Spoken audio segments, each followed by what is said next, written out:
Selamat malam, salam sejahtera. Terima kasih karena bersama dengan saya di Nazilin Unity Channel. Sejak kebelakangan ini, hari demi hari kita digemparkan, disajikan dengan tangkapan SPRM yang paling mengejutkan.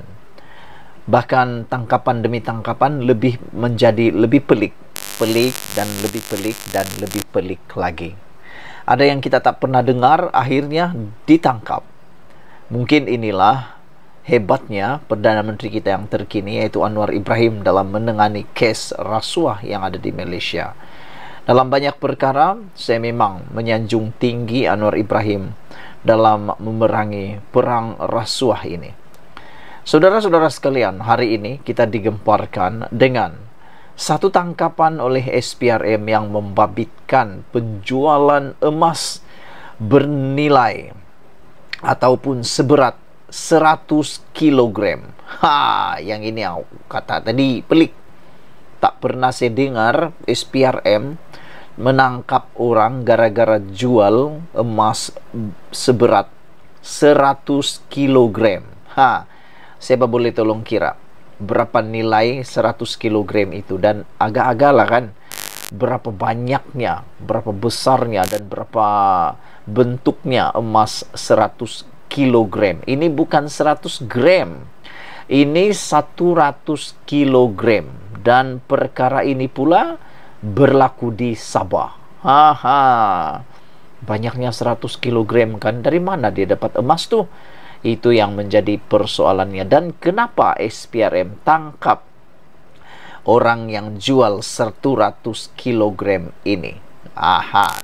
Rupa-rupanya ceritanya ialah apabila gara-gara menjual emas RM 25 juta, 6 individu termasuk Datuk telah direman selama 3 hari. 6 individu termasuk seorang bergelar Datuk ditahan reman 3 hari oleh Suruhanjaya Pencegahan Rasuah Malaysia SPRM bagi membantu siasatan kes penipuan terhadap deklarasi penjualan hasil perlombongan emas bernilai RM25 juta.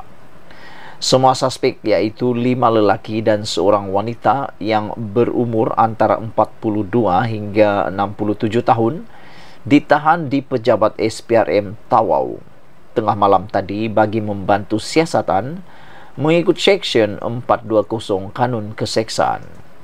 Perintah tahanan reman 3 hari itu bermula hari ini hingga Jumaat yang dikeluarkan Magistrat Leona Dominic Majilu ke atas semua suspek selepas membenarkan permohonan mengikut Seksyen 117 Kanun Tata Cara Jenayah yang dibuat Pegawai Pendakwa Raya SPRM Asmawi Kulub Lam di Mahkamah Magistrat Tawau di sini hari ini. Difahamkan semua suspek termasuk Ketua Pegawai Eksekutif dan Pengarah Syarikat dengan curangnya disyaki memperdaya Kerajaan Sabah dengan mengemukakan penyata penjualan emas yang mempunyai butiran palsu. Perbuatan itu dilakukan dipercayai untuk mengelak dan membayar royalti emas sebenar kepada Kerajaan Sabah terhadap hasil emas yang dilombong di Bukit Mantri dekat sini. Difahamkan sebanyak 100 kilogram emas membabitkan nilai RM25 juta yang tidak dilaporkan penghasilannya dan sepatutnya menyumbang pembayaran royalti berjumlah RM1.25 juta kepada Kerajaan Sabah bagi tempoh bermula 2020 hingga 2022. Penipuan dibuat melalui pakatan membabitkan 2 syarikat yang mana semua suspek mempunyai kepentingan di dalamnya. Terdahulu, semua suspek tiba di pekarangan mahkamah di sini kira-kira jam 11 pagi dengan masing-masing menaiki kenderaan diiringi pegawai SPRM sebelum dibawa ke bilik mahkamah. Rupa-rupanya ini cerita dia. Mereka melombong dan telah menjual emas seberat 100 kilogram tersebut membabitkan nilai RM25 juta. Tetapi yang menjadi kesalahan ialah tidak melaporkan penghasilannya dan sepatutnya menyumbang pembayaran royalti berjumlah RM1.25 juta kepada Kerajaan Sabah dalam tempo bermula 2020 hingga 2022. Penipuan itu dibuat melalui pakatan membabitkan dua syarikat yang mana semua suspek mempunyai kepentingan di dalamnya. Tapi yang menarik perhatian saya ialah perbuatan itu dilakukan dipercayai untuk mengelak dan membayar royalti emas sebenar kepada kerajaan Sabah terhadap hasil emas yang dilombong di Bukit Mantri dekat sini. Woi, Bukit Mantri ini di mana? Dekat sini ini. Di Tawau.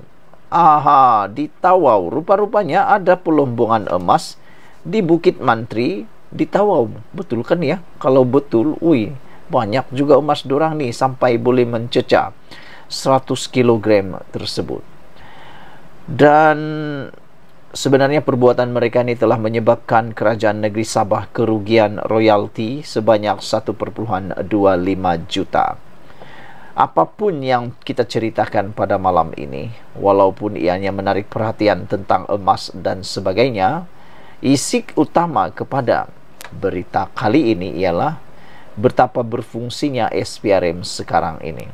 Dan kita memang setuju dengan tindakan ini, yaitu mana-mana orang perseorangan ataupun syarikat yang cuba lari daripada membayar cukai atau hasil pendapatan kepada kerajaan negeri maupun kerajaan persekutuan, perlulah dihadapkan ke mahkamah atau diambil tindakan. Hal ini kerana supaya adil, semua orang membayar cukai, termasuk kita semua membayar cukai, termasuk saya membayar cukai. Jadi kalau ada orang yang cuba-cuba untuk tidak membayar cukai, maka tidak adil perkara tersebut. Dan selain itu, uang sebanyak 1,25 juta yang sepatutnya dibayar kepada kerajaan negeri Sabah ini sebenarnya boleh digunakan untuk pembangunan negara ataupun pembangunan negeri Sabah. Tetapi oleh kerana ketamakan, ketamakan dan tidak mahu mengikuti undang-undang, maka mereka tidak melaporkan berapakah yang sebenarnya mereka telah miliki. Tetapi itulah, orang kata tamak selalu rugi. Kadang-kadang tamak tu untung jugalah kan, tapi biasanya akan rugi. Sepandai-pandai tupai melompat, akhirnya akan jatuh ke tanah juga. Jadi itulah dia saudara-saudara sekalian, sebelum kita berpisah, apa pendapat anda tentang SPRM, keaktifan dan progresif dinamiknya SPRM pada waktu ini? Adakah anda gembira? Adakah anda bangga? Bagi saya bangga dan saya kagum dengan tindakan SPRM, sehingga kan perkara-perkara pelik seperti ini pun mulat kita ketahui berlaku di seluruh Malaysia. Sekian dulu untuk kali ini. Jangan lupa tinggalkan komen anda, tekan butang subscribe. Kita jumpa lagi. Bye-bye.